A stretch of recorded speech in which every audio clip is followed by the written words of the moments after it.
القصه اللي غادي نعاود لكم اليوم هي القصه ديال واحد الشابه اللي كان غادي يتزوجوا، وداك الشاب اللي كان غادي يتزوج بالاخت ديال الصديق ديالو. المهم كانوا مقررين باغين يتزوجوا. المهم داك الشاب ما بقاش باغي يتزوج بديك الفتاة اللي هي الاخت ديال الصديق ديالو، صافي ما بقاش باغيها. دازت المده، واحد النهار هاد الصديق جا عند الصديق ديالو اللي هو الاخ ديال الفتاة اللي كان غادي يتزوج بها. قالت هاد الفتاة علاش ما بغاش يتزوج بيا، خاصني ننتقم منه. صوبت ليهم 2 كيسان ديال القهوه وجابتهم ليهم، ودوك 2 كيسان ديال القهوه كان فيهم السم اللي كنقولوا ليه حنا بالدارجه المغربيه اللي هو توكال. الشاب ما غاديش يشرب من داك الكاس ديال القهوه، غادي يشرب الاخ ديالها من داك الكاس ديال القهوه، حقاش هي صوبت 2 كيسان وب2 كيسان دارت فيهم السم وضحات بالاخ ديالها غير باش تنتقم من الصديق ديالو اللي كان غادي يتزوج بها هي. ولكن مع الاسف الاخ ديالها اللي شرب من داك الكاس ديال القهوه داز سيمانه وهو يطيح في الفراش، بدا كيضعف بشويه بشويه ولا ضعيف بزاف.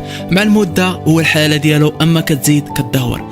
دازت 10 سنين هو يتوفى الاخ ديالها، وكانت هي السبب في عذاب ووفاه اخوها. هذه القصه هي قصه حقيقيه. اذا كنت غير مشترك في قناه مهدي WPS اشترك الان ولا تنسى الضغط على اعجاب.